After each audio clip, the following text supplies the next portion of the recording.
All right, welcome to episode 11 of Adventures in Inbetweening. Today I'm going to be touching on animating fluids in 2D.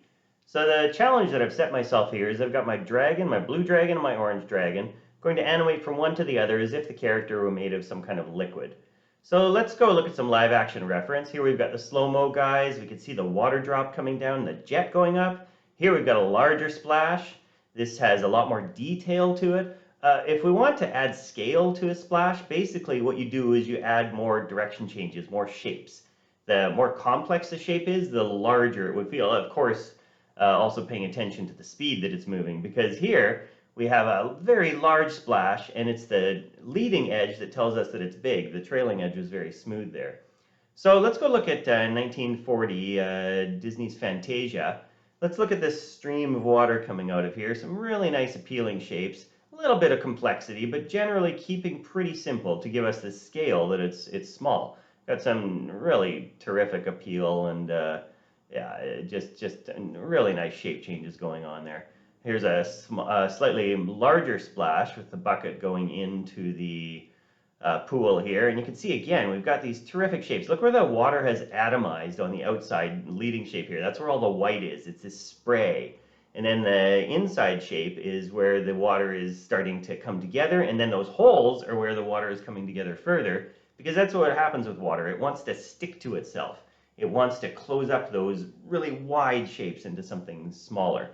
One more example here, Water, Water Every Hare with Bugs Bunny from 1952, Warner Brothers.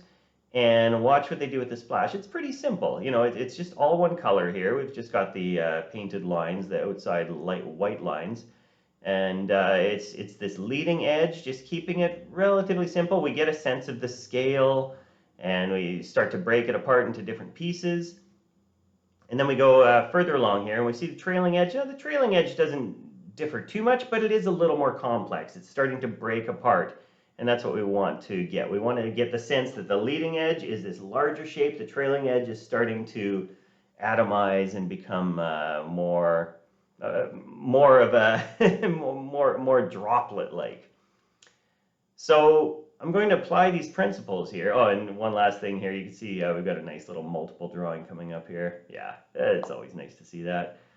I like the multiples and the smears. So what am I going to do here? Now I'm approaching this. I've got a limited amount of time to do my short films.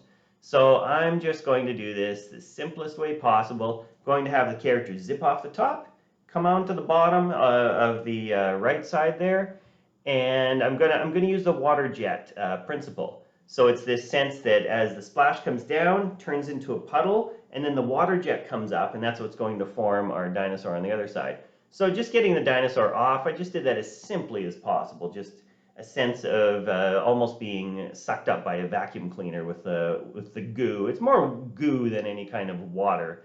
It's a viscous material.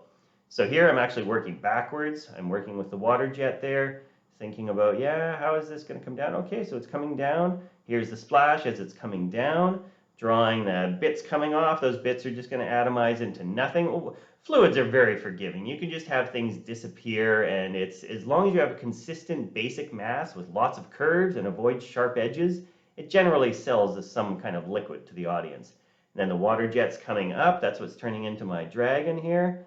I'm just going to go in and color it. So the coloring here is pretty important, and what I actually did when I started coloring it was I wasn't thinking about, okay, the leading edge is going to be a certain color. Like with fire, it was more about the heat was in the lighter color, and as it got further away from the heat source, it changed color.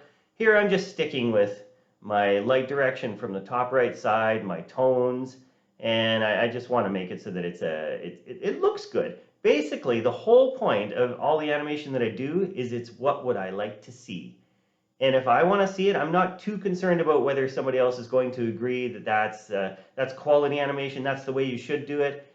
I just want to make things that make me happy, and hopefully I can share that with other people, and it will bring some value to other people as well.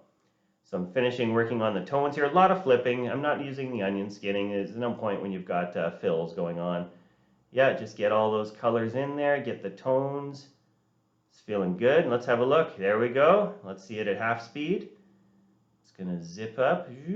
Yeah, I like it. It's very simple. It's nothing too ambitious, but it's what I wanted to see. I'm like I say, I'm really happy with it. It's pretty rough and unrefined, but that's what I wanted.